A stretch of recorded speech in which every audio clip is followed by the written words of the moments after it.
ലോക ഫുട്ബോളിലെ ഏറ്റവും മികച്ച താരമായ ലയണൽ മെസ്സിയുടെയും അർജന്റീനയുടെ ഇതിഹാസങ്ങളിലൊന്നായ ഡി മരിയ എഴുതുകൾ ഉൾപ്പെടെയുള്ള ചുവർ ചിത്രങ്ങൾ അർജന്റീനയിൽ നശിപ്പിക്കപ്പെടുന്നു. വർഷങ്ങളുടെ കാത്തിരിപ്പ് അവസാനിപ്പിച്ചുകൊണ്ട് ഖത്തറിൽ അർജന്റീന ഫ്രാൻസിനെ തോൽപ്പിച്ച് വേൾഡ് കപ്പ് നേടിയിരുന്നു. ലോകം മുഴുവൻ ആ ആഘോഷത്തിൽ പങ്കുചേർന്നു വരുന്നു. ഇപ്പോഴത്തെ ഓലെ ഉൾപ്പെടെയുള്ള നിരവധി മാധ്യമങ്ങളുടെ റിപ്പോർട്ട് അനുസരിച്ച് അർജന്റീനയുടെ താരങ്ങളുടെ ചുവർ ചിത്രങ്ങളെല്ലാം തന്നെ അർജന്റീനയുടെ തെരുവുകളിൽ നശിപ്പിക്കപ്പെടുന്നു.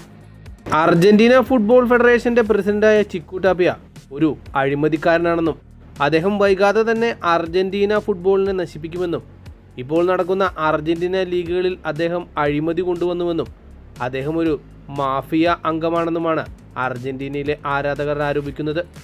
2021 ഖത്തർ വേൾഡ് കപ്പിന്റെ ഫൈനലിൽ ഏഞ്ചൽ ഡി മരിയ ഗോൾ നേടി ആഘോഷിക്കുന്ന ചിത്രവും അത്ഭുത സേവായ എമിലിയാനോ മാർട്ടിനസിന്റെ സേവും ഉൾപ്പെടെയുള്ള ചിത്രങ്ങൾ നശിപ്പിക്കപ്പെട്ട ചിത്രങ്ങളിൽപ്പെടുന്നു.